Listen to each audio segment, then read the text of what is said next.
A group of academics are speaking out tonight regarding concerns over the TTC's proposed service cuts by 9%. They've signed a letter addressed to all levels of government saying that further cuts to services will have negative consequences for the future of transit in the city. Over 100 researchers have signed their name to an open letter calling for the implementation of alternative revenue sources across all three levels of government to prevent what they say could be the downward slide of public transit in Toronto. Myself and my colleagues saw this as a sort of the start of what is a downward spiral in transit, where you cut transit service, fewer people ride it. You cut transit service because you can't, bring in the money you need to bring in to run transit service, and it sort of continues on and on. The TTC recently proposed its 2023 operating budget, with changes to address a $366 million budget shortfall. It also proposed a 10-cent fare hike increase and a reduction of service by 9% less compared to pre-pandemic levels.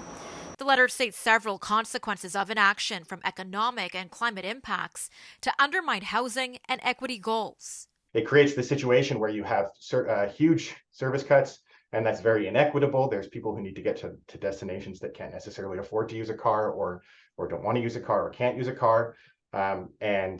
It doesn't work for our housing and land use goals.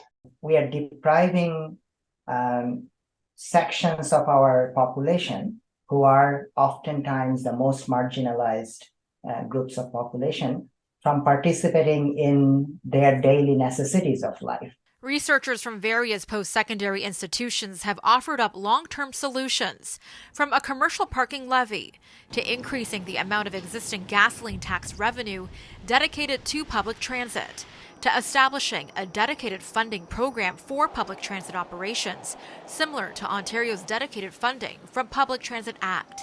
What's needed is a collective discussion between the city and other levels of government, and they all should come forward in trying to find innovative ways to fund this critical piece of infrastructure in our city.